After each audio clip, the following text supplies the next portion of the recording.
Today you join me at an absolutely beautiful location in the north of Wales to test drive a car which has a pretty bold opening statement. Behind me is actually the most powerful production car ever by Mazda for the UK. So what is it? Well, it's the CX-60 plug-in hybrid. Okay, perhaps I got you a little bit too excited with that opening statement, but don't turn away from the video yet, because this is still a pretty important car from Mazda, and it offers a really good plug-in hybrid family car option to rival the more premium cars from Audi, BMW and Volvo, but also to compete with cars like the RAV4 plug-in. So in today's video, I'm going to tell you everything you need to know about the new Mazda CX-60 hybrid. So if that sounds good, then please keep watching. And if you like new car reviews and car content, then hit the subscribe button. Size-wise, the CX-60 is around 20 centimetres longer than the CX-5, and the wheelbase is much bigger. With prices starting from $43,950, Mazda is going after a slice of the more premium SUV market. The plug-in hybrid combines a 2.5-litre engine with a 17.8 kilowatt-hour battery, which gives you punchy performance and can travel on electric alone for up to 39 miles. It's no secret that Mazda has by no means been quick to rush towards EVs, but the MX-30 EV has actually sold over 20,000 units since autumn 2020, which the company says it's happy with. And there's actually a range extender coming soon with a rotary engine to maintain the charge in the battery. But over the next few years, there'll be 5 mild hybrids, 5 plug-in hybrids, and 3 totally new EVs in the Mazda range by 2025, with a new all-electric platform coming to support multiple e-crossovers. For now, however, though, the CX-60 is only available as a plug-in hybrid if you want that electric powertrain. It's also going to be followed by a petrol and also still a diesel. So as I mentioned at the beginning of the video, this is the most powerful Mazda ever put into production in the UK. But what does that mean in terms of figures? Well, under the bonnet it gets a 2.5-litre 4-cylinder e-Skyactiv petrol engine. And that's paired together with an electric motor which has 134 brake horsepower. These two combined equal a power output of 323 brake horsepower. Plus the fact that this car is permanent all-wheel drive, that makes something quite powerful. But because of its weight, it's never going to be as powerful as something like the Tiguan-R, which is ultimately set up for power. The Mazda CX-60 is a much better all-rounder. That being said, the 0 to 62 time is still 5.8 seconds, which is really respectable. Although run out of that electric power, and it does become a bit more sluggish like a lot of plug-in hybrids. Mazda are really going after the premium German rivals, and when it comes to the lineup, all specifications of the Mazda CX-60 are really well specified. There's not really an entry level. What would be considered as the entry level is the exclusive line, and this gets things like 18-inch alloy wheels, full leather interior, which is pretty rare nowadays. You also get a gesture-controlled electric boot. If you step up to this model, this is actually the Homura. I really hope I'm pronouncing these right. And this kind of brings a touch of a sporty styling. You get this gloss black front grille, which matches together with some 20-inch gloss black alloy wheels. You also get a Bose sound system and electric seats. If you go for the top spec Ducati, this just gives you all of that Japanese elegance and luxury.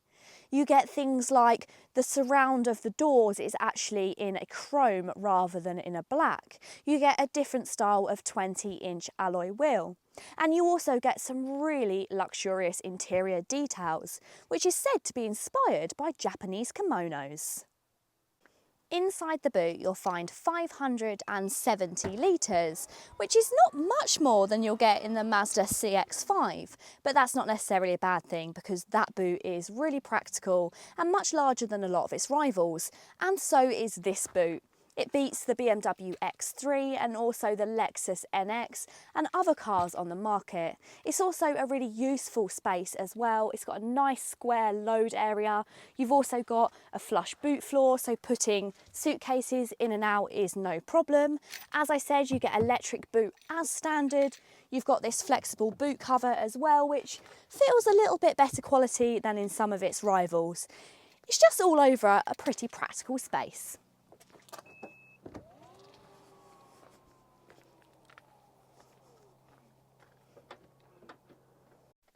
Though there's a decent amount of room in the back, it definitely feels like the rest of the car where it's been set up more for luxury. It's so comfortable back here. You could comfortably fit 2 people on long journeys with no trouble. The third might be a little bit of a squeeze, and there's a tiny little tunnel that they'll have to put their feet either side. But actually, compared to other rivals in this class, it's very good. The amenities are brilliant. I've got a pull-out armrest with 2 cup holders. I haven't got tri-zone climate control, but I do have air vents back here, which is a bonus. I've also got 2 USB-C charge ports and a 3-pin plug, which is really handy if you've got children. And I've also got heated seats, which is an added bit of luxury, and some decent little pockets to be able to pop things in the backs of the seats. The very first thing you'll notice when you get behind the steering wheel of the CX-60 is quality. Everywhere you touch and feel feels really soft and high quality. You won't find any gloss black in here, hallelujah. Instead, in its place, you've got some heavy weighted chrome around the air vents and also on the steering wheel as well. Although the material on the steering wheel definitely shows up your fingerprints, but nothing like gloss black would. Everything feels very logically set out as well. I've got a really good view of the digital instrument cluster, a nice big 12.3-inch touchscreen, which we'll talk about later, and everything's within reaching distance as well. Because this is a car built in Japan, rather than a car that's built in Europe, it means that all of the dials are towards the driver. So I've got my drive mode buttons all in reaching distance, and I've also got all of my controls for the infotainment system.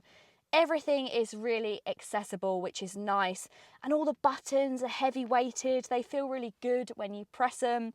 It's just overwhelmingly good quality. Yes, okay, if you really went searching for it, it's a little bit of plastic when you get down lower, but actually everything which is within reaching distance is just so soft and squidgy and just very pretty to look at. Something I'm really impressed with on the Mazda is the head-up display. It's nice and wide, it's clear and easy to read, it takes up a good portion of the windscreen without impeding any of your vision. Now this is much better than the one that's fitted to the Citroën C5X that I've driven recently, which seems to be a little bit more bunched together. This is much clearer. Mazda is one of the few car brands which is stuck with the phrase, if it's not broke, then don't fix it. And I'm so glad they've done that, because you still have this fantastic infotainment system, which is all controlled by the central scroller.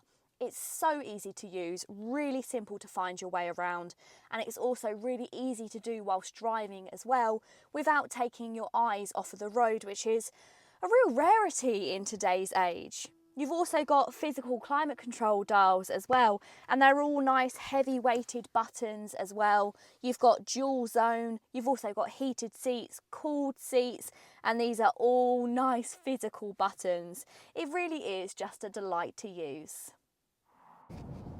Everything from the Mazda's smallest MX-5 sports car up to this, their largest CX-60, they really pride themselves on driving engagement, and it's certainly not lost on this larger car. They haven't just sat back and made another plushy SUV. They've made it fun to drive, or as fun to drive as a car this size can be. It's got a slightly firmer setup than a lot of SUVs, which makes it a bit more engaging. The steering is really well weighted, and it actually is pretty precise in where you're pointing it. They've also installed things like inner wheel braking, which means it handles the corners much better and it doesn't have as much body roll as some of its competitors. Overall, it's just quite enjoyable to drive. The ride is, however, by no means perfect. The over 2-tonne weight is hard to hide, and it feels a big car, especially on 20-inch wheels. The brakes could also be sharper to deal with stopping such a hefty vehicle, and it's a shame there's no regenerative braking options to take advantage of the energy that's lost. Mostly these criticisms can be said for a lot of large plug-in hybrids. Previous to doing my job reviewing cars, Mazda was a brand that I knew little to nothing about. But since learning about them, I've realised that there really is a lot of technical elements which go into their engines and sets them aside from the rest of the market. Plus, in a market which is turning towards cheaper interiors with plastic and gloss black, Mazda is starting to pull ahead. They still have some really high quality interiors, which offer things like Napa leather and all of that really elegant detailed styling. I can see why people edge towards this brand. They seem to put a lot more thought into their cars. Yes, okay, this plug-in hybrid CX-60 is quite expensive and it goes against some really good rivals. But I think if you're looking for quality, you're not going to be disappointed. But let me know, what do you think of the CX-60 plug-in hybrid? Are you considering it, or are you going to wait for the petrol or the diesel? Let me know down below. If you've enjoyed the video, please go ahead and give it a big thumbs up. And if you want to see more videos from me, then hit the subscribe button.